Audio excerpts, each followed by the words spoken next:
आपको एक कहानी सुनाता हूँ। एक बार राजा वाजश्रवस ने एक यज्ञ किया जिसमें उन्होंने सब कुछ दान किया, लेकिन कुछ व्यर्थ की वस्तुएं भी दान में दी। अब उनके पुत्र नचिकेता ने यह देखा तो वो पूछ बैठे कि पिताजी, आप मुझे किसे दान करेंगे? जब नचिकेता ने बार बार अपना प्रश्न दोहराया तो राजा क्रोधित हो गए और कह दिया कि जाओ, मैं तुम्हें मृत्यु को देता हूं। अब नचिकेता ठहरे जिद्दी तो अपनी पिता की बात मानकर यमलोक की ओर चल पड़े। जब वो यमलोक पहुंचे तो वहां यम नहीं थे। नचिकेता 3 दिन और रात तक बिना भोजन पानी के यम के द्वार पर प्रतीक्षा करते हैं। यह अपने आप में एक अद्भुत ही तप था।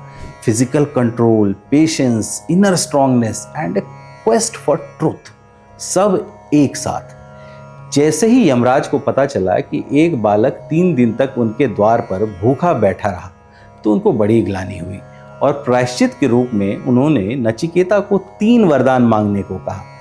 इस कहानी में आगे क्या हुआ इसके बारे में हम फिर कभी और बात करेंगे, लेकिन इसमें एक सफल तप के 3 प्रकार बिल्कुल दिखते हैं: पेशेंस, परसिस्टेंस एंड ट्रूथफुलनेस, यानी धैर्य, जिज्ञासा और सत्य। तप एक ऐसी साधना है जिसमें व्यक्ति अपनी इंद्रियों पर, मतलब सेंसेस पर कंट्रोल हासिल करता है, मोह माया और भोग विलास से आगे निकल जाता है और अपने भीतर के दोषों जैसे क्रोध, लोभ, ईर्ष्या और अहंकार को शांत करता है। जब कोई व्यक्ति समाज में रहते हुए भी सादगी, त्याग, सेवा और कर्तव्य के प्रति निष्ठा से जीवन बिताता है तो वास्तव में वह तपस्वी होता है।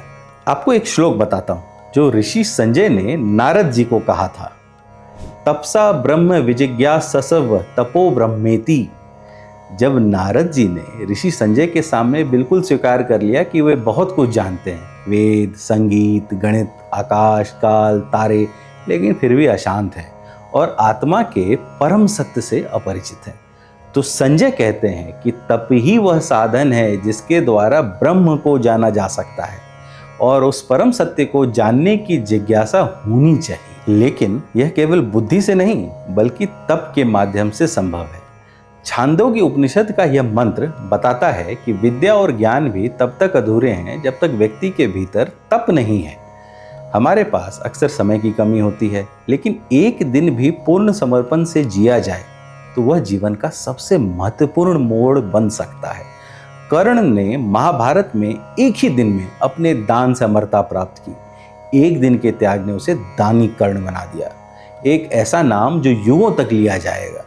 भगवान बुद्ध को आत्मज्ञान तब प्राप्त हुआ जब उन्होंने एक दिन ठान लिया, अब मैं तब तक उठूंगा नहीं जब तक सत्य प्राप्त न कर लूं।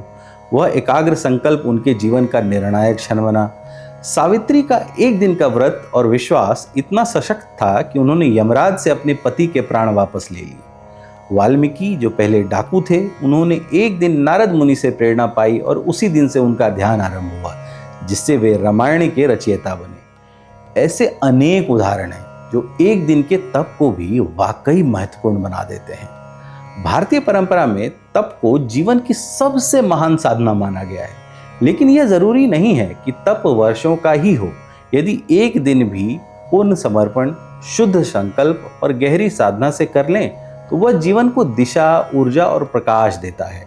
एक दिन का सच्चा तप आपको अपने भीतर के उस आप से मिलवा सकता है जिसे आप ढूंढते रहते हैं।